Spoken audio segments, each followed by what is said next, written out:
السلام عليكم ورحمة الله وبركاته. وحشتوني يا تالتة ثانوي.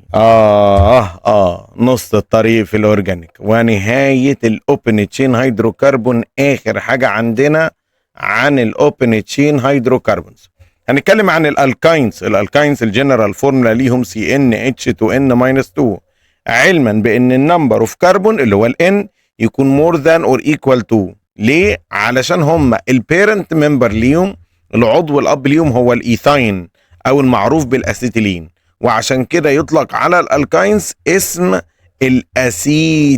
الاسيتايلينز، يعني عيله الاسيتيلين. انت متخيل العيله كلها اتنسبت للبيرنت ممبر بتاعهم، واخد بالك انت، اللي هو الاسيتايلين. طيب يجي يقول لك بقى ايه تتميز العيله دي بات ليست 1 تريبل بوند، ات ليست 1 تريبل بوند. وطبعا تريبل بوند تكون ما بين الكربون والكربون. مكونات التريبل بوند عباره عن واحده سيجما واثنين باي، واحده سيجما في النص واثنين باي. اتكون الموضوع ده منين؟ لو انت طالب مش متاسس الفكره دي، علشان خاطر ده هيفسر لك اللي حصل. اللي حصل كالاتي: كان بيجي لي يوماتي، واخد بالك انت، يقول لك ايه؟ ان الكربون والكربون عندها 1 2 3 ثلاث حالات اوفرلابنج او 3 حالات تداخل.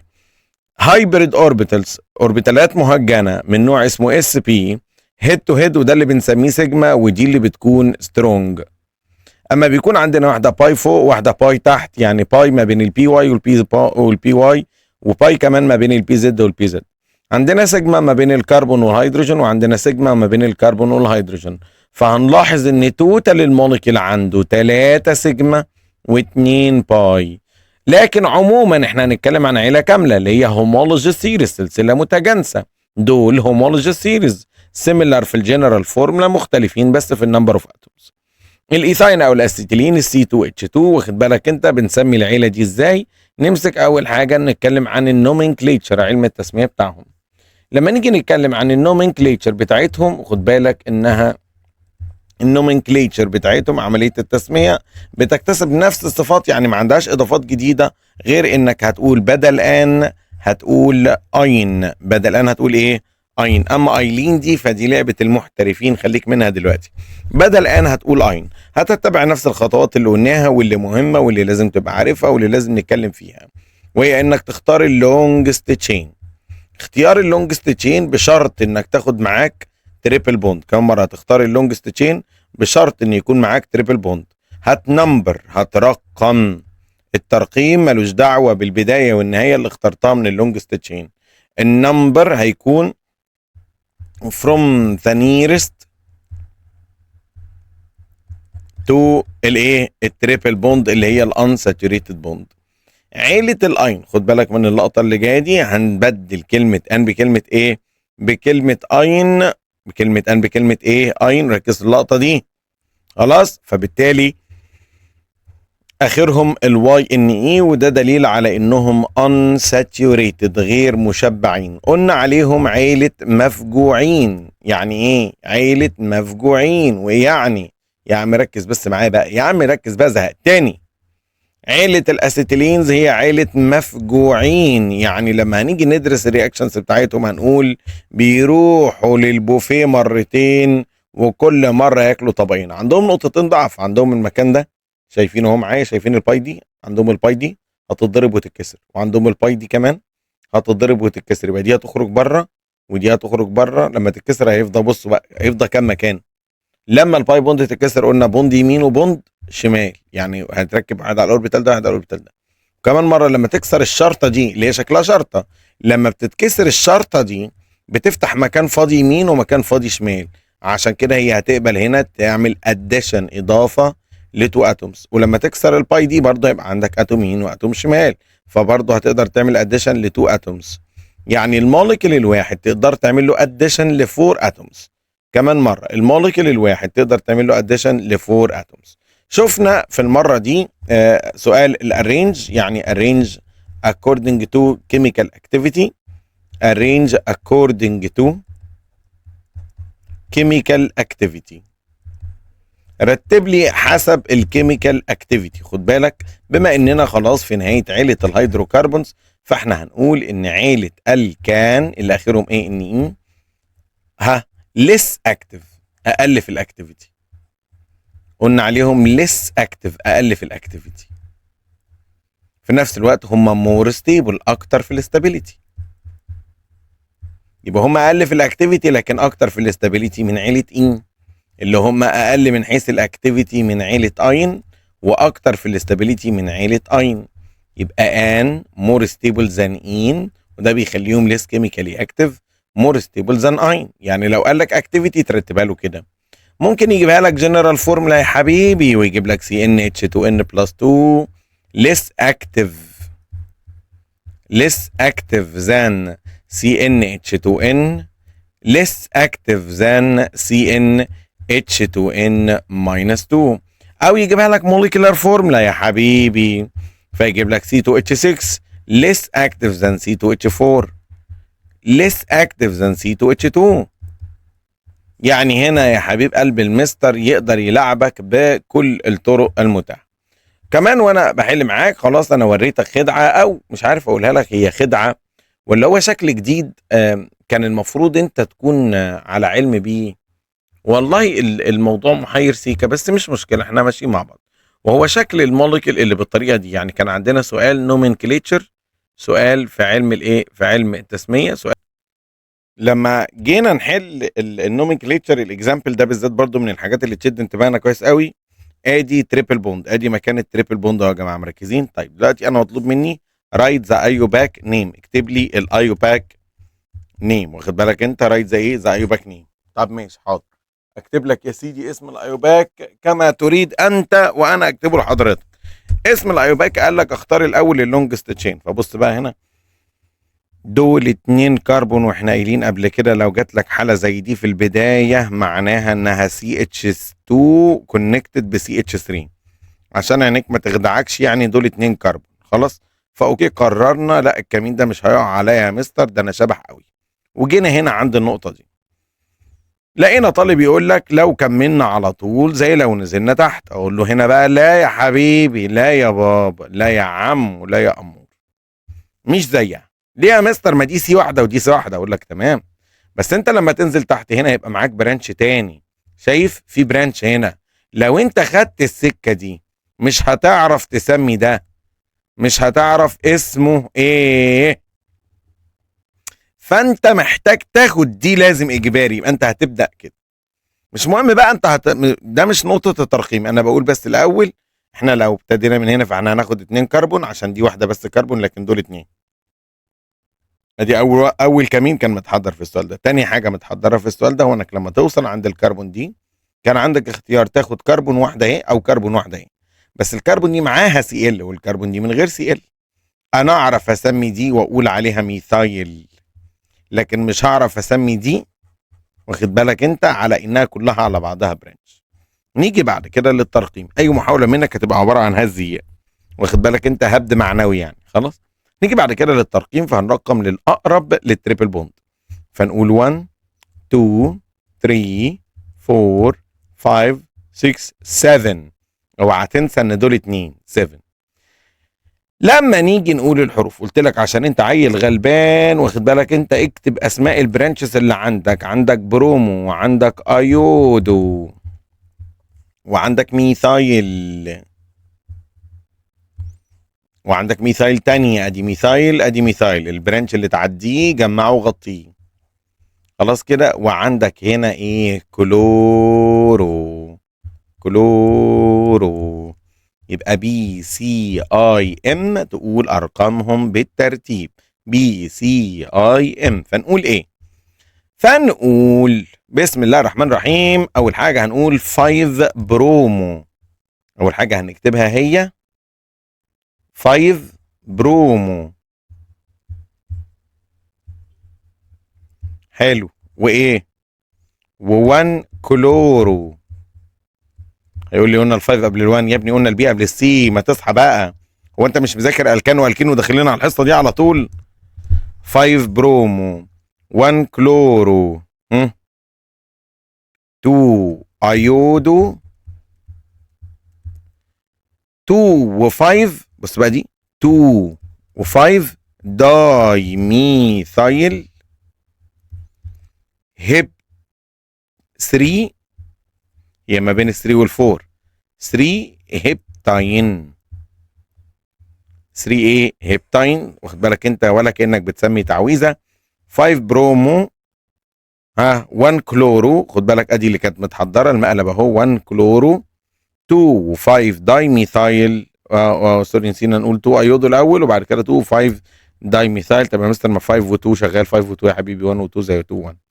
3 على البوند نمبر 3 فيه هيبتاين. نيجي هنا بقى بعد كده، السؤال هنا كانت قصته هو موضوع الكربون اللي معموله كوندنسد فورمولا، مكتوبه بشكل الكوندنسد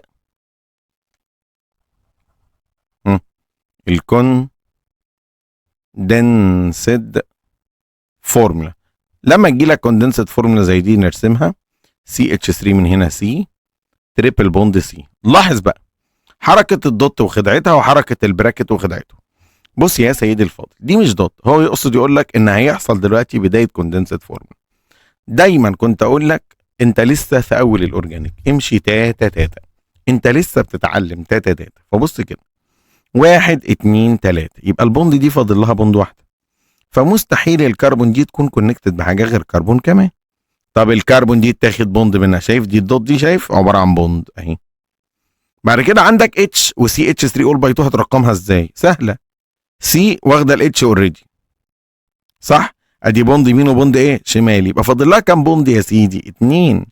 وده معناه ان انت عندك سي اتش 3 واحده فوق وعندك سي اتش 3 تانيه واحده تحت. دي كانت طريقه فك الكوندنسد فورمولا. الاول باي 2 كنت هتعرف مكانها منين؟ لما ترسم البوند، امشي تاتا تاتا، ارسم البوند، اسمع كلامي، ارسم البوند، سيبك من الاستعجال، مش هيحقق لك اللي نفسك فيه. خلاص كده. وبعد كده نقول ان دي اللونجست تشين، اللونجست تشين كربون وكربون، ما تعملش اتش واتش، ما تعدش الاتش مع اللونجست تشين عشان ما ازعلش منك. خلاص كده. فانت لما تاخد الكربون دي هيبقى معاك حاجه من الاثنين، يا تاخد الكربون اللي تحت تاخد الكربون اللي فوق، كده بقى معانا برانش. البرانش اللي تعديه جمعه وغطيه. نرقم من الاقرب للتريبل بوند، 1 2 3 4 5، وده البرانش، خد بالك ده البرانش على رقم 4، يبقى انا 4 ميثايل 2 بنتين. 4 ميثايل 2 ايه؟ بنتين. سؤالي دلوقتي هو ازاي نتعامل مع نوع البروبلمز اللي بالشكل ده.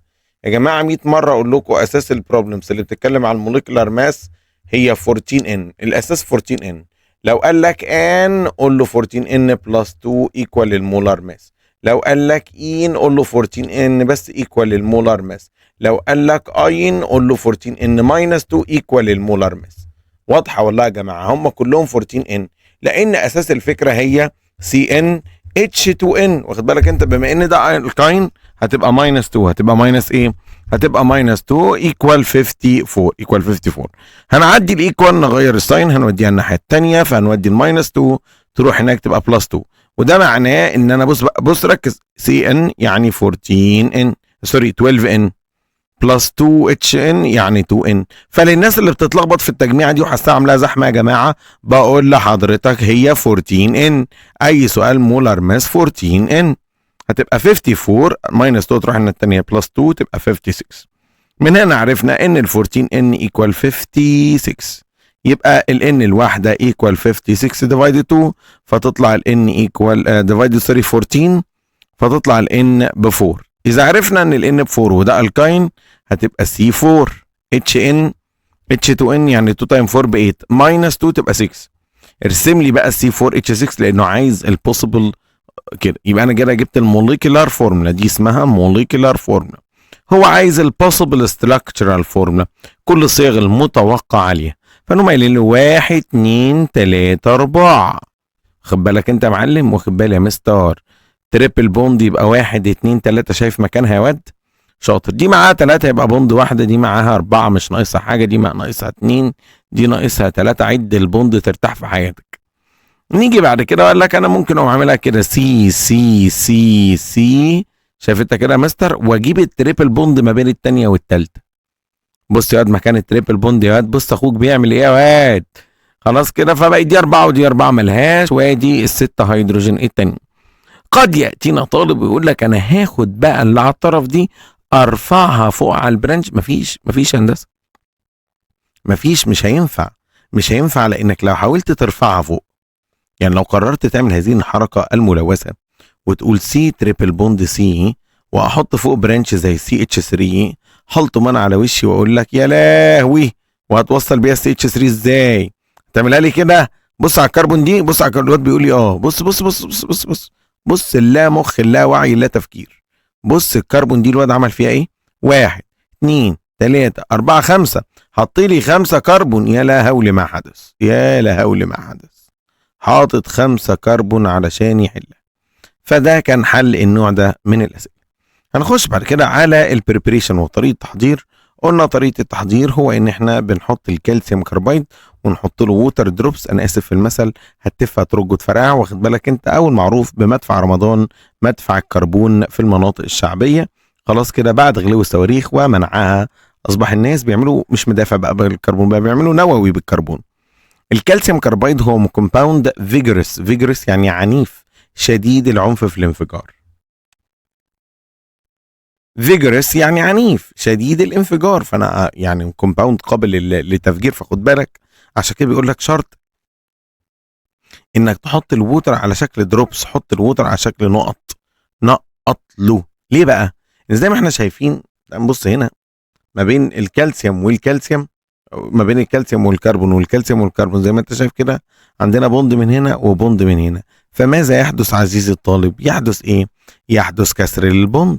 البوند بين الاثنين، بين الكالسيوم والكربون تتكسر، وبين الكالسيوم والكربون تتكسر، هتتفتح البوندز، بوند يمين وبوند ايه وبوند شمال، كمان مره بوند يمين وبوند شمال وكالسيوم هيدروكسيد. كده التصنيع في النورمال، يعني هو كده التصنيع في الطبيعي، مش عامل لي ازمه. حتى اكتشفت ماذا حدث. اكتشفت ايه بقى يا سيدي المعلمين؟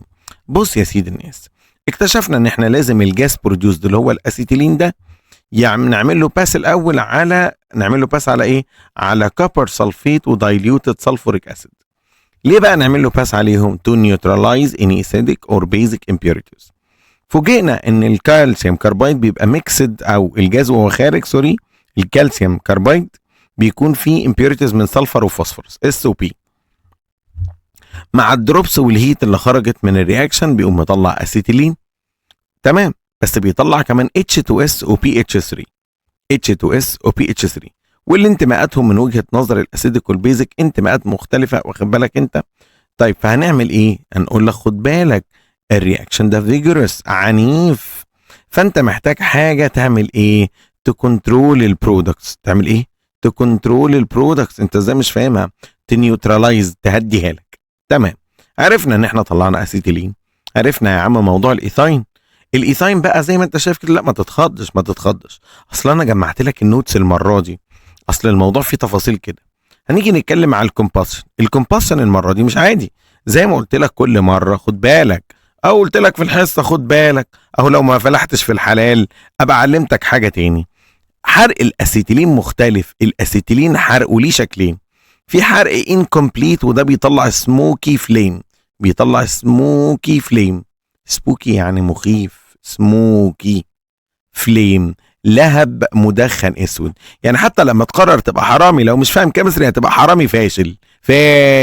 ليه بقى؟ بص يا سيدي، حرق الاسيتيلين سهل في وجود الاكسجين، فيطلع كربون دايوكسيد ووتر فيبور والمفروض لارج اماونت اوف هيت. بس المشكله ان لو الاسيتيلين ما خدش اناف اكسجين، كميه محدوده، ده كده اسمها ليميتد اكسجين، يعني اكسجين محدود. ليميتد ايه؟ اكسجين، اللي هي الريشيو بينهم 2 to 3، هيطلع سموكي فليم. لكن لو عايز تطلع بقى ما يعرف باسم الاوكسي اسيتيلين، المذيب للمعادن، واللي بيستخدمه الراجل السمكري، واللي بيستخدموه في كاتنج اند ويلدنج، القطع واللحام، بيوصل لدرجه حراره تخطى 3000 ديجري سلسيوس. بيقطعوا بيه العربيات لما يجوا يلحموا عربيه او يقطعوا حاجه في البيبان او حاجه، ولا بص تلاقي الراجل راح مطلع شعله مديها مزودها اكسجين. بص بقى الفرق، بيقوم فاتح عليها ايه يا ولاد؟ خد بالك معايا، بيقوم فاتح لها الانبوبه الثانيه، بيلاقوا ان في انبوبتين، واحده بتطلع نار او ده الاسيتيلين، والثانيه فيها اكسجين. يقوم الراجل فاتح صمام الاكسجين، لما يفتح صمام الاكسجين يحصل ايه؟ يقوم مطلع كربون دايوكسيد ووتر فيبر وكميه من الهيت، واخد بالك انت الهيت هنا بص تلاقي إن لون النار اتغير، وبعد ما كانت سموكي هتلاقيها نون سموكي، اتحولت لغير مدخنه، واخد بالك انت ما بقاش فيها فليم. مش بهزر معاك والله ما بهزر، شوف الفيديو. خلاص كده النار الاول بتكون ايه مدخنه كده ومهببه، اول ما يزود لها الايه يزود لها الاكسجين تبص تلاقي صوت النار عالي، والنار ابتدت تبقى قويه وتقرب على اللون الشفاف كده. اه ليه بقى بيفضلوا يا عم الاسيتيلين؟ عشان يبقى هو ده المستخدم في القطع واللحام. عندك 4 اسباب مش سبب واحد. اولا هو اللور هيت اوف كومباشن ذان ايثان اند ايثين. يعني ايه؟ يعني انا عشان احرقه بيحتاج مني كميه نار قليله، دي حاجه حلوه. react with less number of moles of oxygen. في الوقت اللي بيدي فيه large amount of heat هو بياخد كميه اقل من الاكسجين لو قارناه بالايثان والايثين. تاني بياخد كميه اقل من الاكسجين، بياخد كميه اقل من الايه من الاكسجين. وكمان ايه بص بقى اللقطه دي، بص بقى اللقطه دي بياخد كميه اقل من الاكسجين وبيطلع كميه اقل من الووتر فيبر لو قارناه باخواته من ايثان وايه وايثين. يعني بياخد اكسجين اقل، بيولع بسرعه، وبيطلع ووتر فيبر اقل، وده طبعا بيأثر على قوه النار، وكمان بيحتاج كميه انرجي اقل علشان ياكتيف الاكسجين مولكيولز. يبقى lower combustion less heat to activate the molecules, less amount of water vapor produced, react with less amount of oxygen according to the its relative. يعني بالنسبه لقرايبه، بالنسبه للايه للكومبيرد جاز، واخد بالك انت، بالنسبه لبقيه الهومولوجيس سيريز، بقيه الهومولوجيس ايه سيريز. نيجي للهيدروجينيشن. كده اتكلمنا عن الكومباشن او الحرق في وجود الاكسجين. طب تعالى بص بقى للهيدروجينيشن، انك تضيف له هيدروجين في حد ذاته ده موضوع تاني، خد بالك برضو بالنسبه له. يعني الهيدروجينيشن عمليه الهدرجه بالنسبه للراجل الطيب ده صعبه. كل الرياكشنز اللي هنضيفها دلوقتي تصنف على انها اديشن رياكشنز، تفاعلات اضافه. كمان مره تصنف على انها ايه اديشن رياكشنز. هتروح للبوفيه مرتين وكل مره تاخد طبقين، بمعنى انها تاخد 2 مولز من اني داياتوميك موليكول لو انت عايز تقولها بالاسلوب العلمي، او تقولها بالاسلوب التاني ان كل واحده باي بوند requires 1 mole of diatomic molecules. اهو بقى قلتلك بكل الاشكال بقى، والله حرام كده.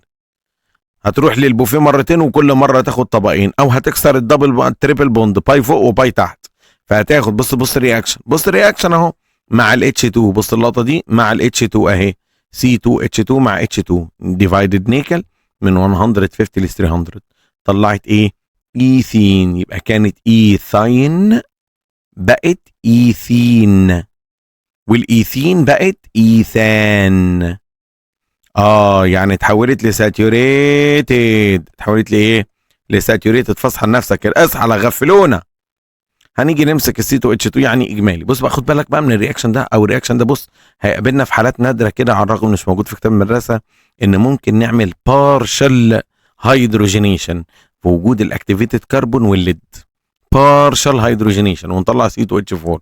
لكن ما تستخدمش الايكويشن دي في التحويلات، تستخدم لو سألك عنيها، او لو اداك اختيارات. هيجي سؤال ويديك ايه ويديك تشويسز. خد بالك من اللقطه دي، يجي سؤال ويديك ايه يديك تشويسز. تكير من اللقطه دي لما يجي يديلك تشويسز، انك ممكن تنتج ده بس بالكونديشنز دي. كربون بلس ليد، كربون بلس ايه ليد. خد بالك ان الايكويشن مش متعارف عليها في كتاب المدرسه، انا بس ما خليتش حاجه ما جبتها لكش. هتيجي بعد كده للهالوجينيشن، وهي اديشن اوف هالوجين. وعزيزي الطالب اللي ما ذاكرش، الهالوجين بنديله سيمبل اكس.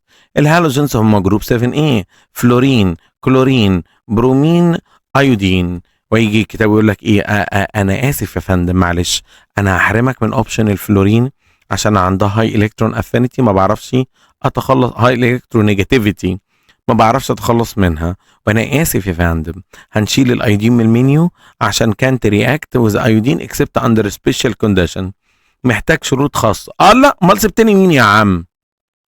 سبت لحضرتك يا فندم البرومين والكلورين. هنشتغل اساسا على البرومين حضرتك، والبرومين ووتر زي ما قلنا في الالكين هو عباره عن BR2 مع CCl4. ايه شغله الCCl4؟ سولفنت يا فندم. تستخدم التجربه دي للديتكشن اوف انساتوريتد كومباوند. ليه حضرتك؟ قال لك عشان هتبدا بالبرومين لونه ريد اورنج.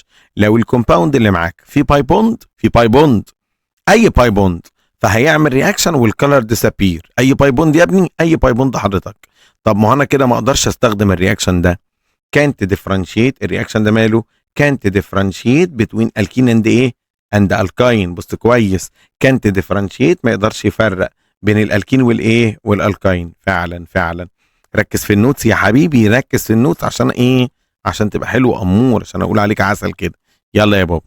طيب فيقول لك ايه؟ بص كويس، الكالر اوف ريجنت از ريموفد، بيختفي. بس الرياكشن ده فيجورس، تاني فيجورس، تفاعل عنيف. يعني ايه تفاعل عنيف؟ يعني requires a soothing substance، بيحتاج مادة مهدئة. كمان مرة requires ايه؟ a soothing substance، محتاج مادة ايه؟ مهدئة. ليه؟ عشان vigorous reaction. So we can't differentiate between الالكين والالكين. مش هنقدر نفرق ما بين الالكين والايه؟ والالكين. عرفنا اللقطة دي. طب تعالى بص بقى هنا، بيقول لك يا سيدي ايه اللي حصل. لو معانا C2H2 ادينا له Br2، هيبقى معانا C2H2 Br2 ولون الريجنت هيختفي. لو ادينا له كمان Br2، خد بالك هيروح للبوفيه تاني، هياخد كمان 2.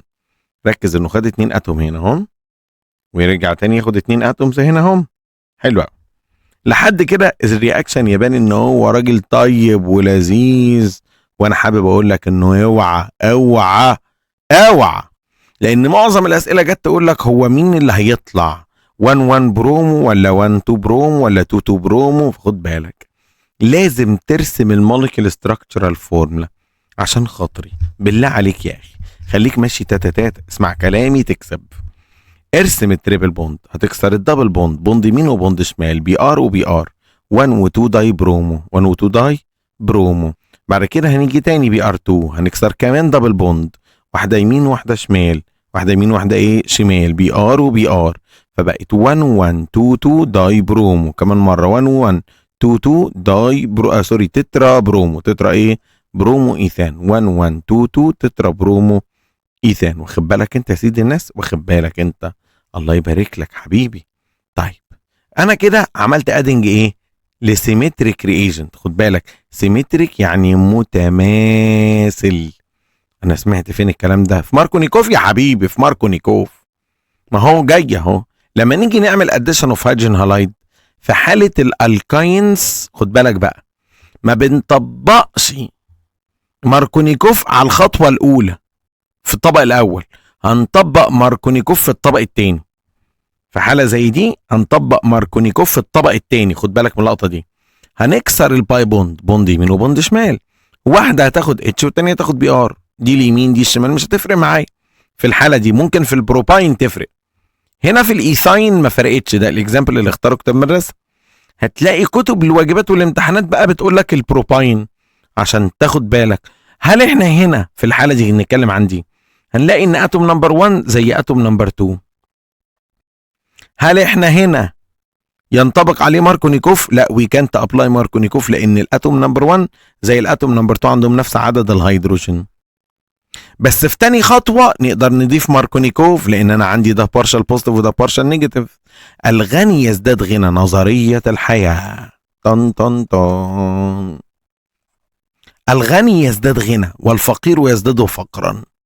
الكربون الغنيه بالهيدروجين هتاخد هيدروجين، والكربون الفقيره بالهيدروجين هتاخد البرومين.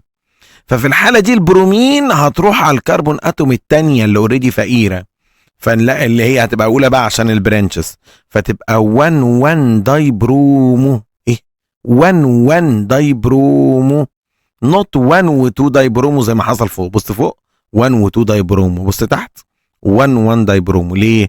باي ابلاينج ماركونيكوف. هنتعلم ظاهرة تانية، وهو ان الكربون اللي ماسكة دبل بوند،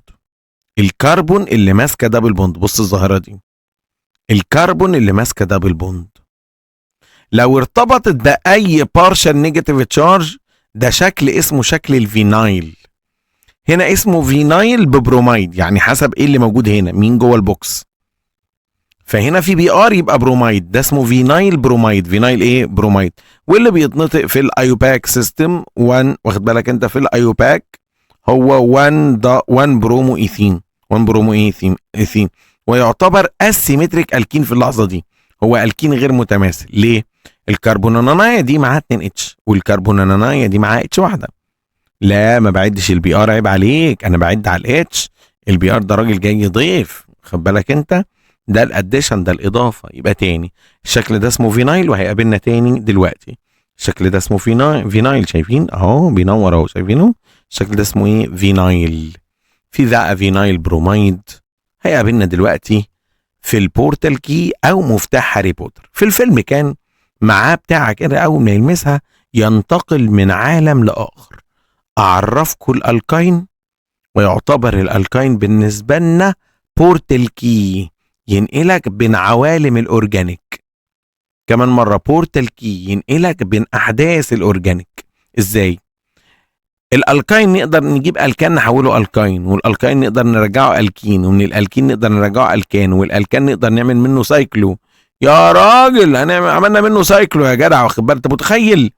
وديناه طلع الدهايد. لما تروح الدهايد بقى ممكن تاخد الشارع الشمال وتحوله لكربوكسيليك اسيد، او تاخد الشارع اليمين وتحوله لالكهول، واللي بعد كده هتبقى الحاجات دي اخرى ليها تحويلاتها. كمان انت لما تطلع منه الكين دي طبعا ليها تحويلاتها، فممكن تطلع باير رياكشن، ممكن تطلع الكحول بواحده او اتش، او بباير رياكشن تطلع واحده باتنين او اتش، واخد بالك انت؟ اوبا اوبا اوبا، الالكاين يعني بص فرح. نمسك البوابه الاولى للالكاين جاي منها. الالكاين ممكن يتحضر. ما تنساش ان هو هيدروكربون ديريفاتيف والكان ديريفاتيف. ليه الكان ديريفاتيف؟ نظريا عشان اقدر احضره من الكان، لو قدرت اشيل هيدروجين من الالكان اقلل عدد الهيدروجين زي ما حصل هنا في الرابيد كوينشنج. الرابيد كوينشنج ده يا سيدي تسخين سريع ثم تبريد سريع. الجماعه بتوع البيولوجي والبكتيريا بيقولوا عليها باستيرايزيشن. محمد في الفيلم قال الحقوني يا ماما هيبستروني. هيبستروه يعني يعملوا ايه؟ يخلوه يغلوه عند درجه حراره عاليه قوي 1500، هوبا يقوموا مبردينه مره واحده. خلاص فاست كولينج، اهي دي اسمها الرابيد كوينشنج. تطلع الايثاين او المعروف بالاسيتايلين. بعد ما تمسك انت بقى اسيد الاسيتايلين في ايدك عقبال امالتك، واخد بالك انت، وترزق منه، تمسك الاسيتيلين ممكن تعمل له ساتوريشن، تنط انت بقى على البوابه الثانيه، تروح بوابه ثانيه. دي اسئله هاو كان يوبتين، مقسمها لك على شكل بوابات اهو. هو جاي من البوابه الاولى، البعد الاول من الرابيد كوينشنج جاب اسيتيلين. الاسيتيلين بقى ينط البعد الثاني، يقوم متحول لايه؟ من اين لإين، يغير شكله خالص بقى، او ان خلاص بالهيدروجين. اوكي او ممكن يبقى ده لو اديته هيدروجين، او ممكن يروح على البوابه الثالثه هو انه يحول نفسه سايكلو خالص. والطريقه دي تصنف على انها بوليمرايزيشن، تحديدا ترايمرايزيشن، او المعروفه collecting 3 يونتس. لو جمعت 3 C2H2 هتطلع C6H6 المعروف بالبنزين او الاروماتيك بنزين، اللي هو موضوع حلقتنا المره الجايه ان شاء الله، اللي هي ليكتشر 5 عندنا في الكتاب. واخد بالك انت؟ بص البوم ضخ فيش بقى، بص الحركات، بص هيعمل معانا ايه. البوليمرايزيشن او الترايمرايزيشن هو عباره عن 3 يونتس قلبت سايكلو. قلبت ايه؟ قلبت سايكلو. فانت كده اتنقلت من الاوبن تشين، من السلاسل المفتوحه، من الموليكولز المفتوحه بدايه ونهايه، للسايكليك كومباوندز. حلو. او تبدع في الانتاج بقى. ابدع في الانتاج، اعمل ايه؟ تعمل كاتاليتيك هيدريشن. مهمه قوي شروط الكاتاليتيك هيدريشن يا جماعه. تعمل كاتاليتيك هيدريشن. يعني ايه كاتاليتيك هيدريشن؟ يعني addition of water in the presence of a catalyst، اضافه ميه في وجود كاتاليست. البوابه دي في حد ذاتها تاخدك بقى يمين وشمال، تمشي اسيد شغال، تمشي الكحول شغال. البوابه الرابعه، البعد الرابع، طن عباره عن ايثاين او اسيتيلين. ايثاين او ايه؟ او اسيتيلين. اديته ووتر، اعطيله ميه. خلاص ايه اللي حصل؟ هتكسر الباي بوند يمين وبوند شمال، واحده تاخد اتش والثانيه تاخد او اتش. الحق يا مستر الحق يا مستر، الشكل اللي انت قلت عليه من شويه، بص دي فينايل سي دبل بوند ومعاها اتش، فينايل سي دبل بوند ومعاها اتش، فينايل، بس المره دي فينايل بو اتش، يبقى اسمه فينايل الكحول. يبقى تاني فينايل بس المره دي الكحول. اذا بقى الكربون كان عليها فينايل والكول، ففي الحاله دي بيحصل زحمه بقى كده، الكربون في زحمه حواليها، عندك او اتش فوق وعندك دبل بوند كده، في زحمه حوالين الكربون. بص 1 2 3 4 5، وهي بتستحمل 4 بس، انت موصل 4 بوند بس الاتش دي ضغطه. بيحصل حاجه اسمها توتوميريزم، عمليه اعاده تشكل بقى. توتوميريزم توتو. هتحط التاتو نعمل ازاي؟ على خطوتين، قول ورايا. شيل الاتش وحط البوند، شيل البوند وحط الاتش. قول ورايا. شيل الاتش وحط البوند، شيل البوند وحط الاتش. ما بتقولش ليه؟ شيل الاتش دي اهو وحط دبل بوند اهي، شلنا الاتش وحطينا دبل بوند. وتعالى هنا شيل البوند وحط الاتش. كمان مرة شيل الاتش وحط البوند، شيل البوند وحط الاتش. او تعمل حركة الكلوك وايز اللي انا عملتها معاكو، ايه واخد بالك انت، اللي هي ايه؟ ان الاتش دي تنزل تحت، تقوم الاتش دي تروح لها، والدبل بوند يطلع فوق، يعني يلفوا حوالين نفسهم. الطريقة اللي تعجبك. تاني، شيل الاتش، شيلنا الاتش من هنا شايف، وحطينا دبل بوند، جميل. وشيلنا هنا الدبل بوند وحطينا اتش، فطلعنا الدهايد، حاجه اخرها سي اتش او، الدهايد. تحديدا الاكزامبل ده اسمه اسيتالدهايد. كمان مره الاكزامبل ده اسمه اسيتالدهايد. كمان مره، يبقى ده الدهايد، ده الدهايد اهو، وده اسيتالدهايد. جميل. تعال بص هنا، الفيفث جيت، البوابه الخامسه، بقى معاك الدهايد. الف مبروك. من الالدهايد ده بقى يا سيدي اوكسيديشن، بوتاسيوم بيرمنجانيت في اسيدك ميديوم، بوتاسيوم دايكروميت في اسيدك ميديوم. الالدهايد هيتحول لاسيتيك اسيد، طن طن طن. السي اتش او هتتحول لسي او او اتش.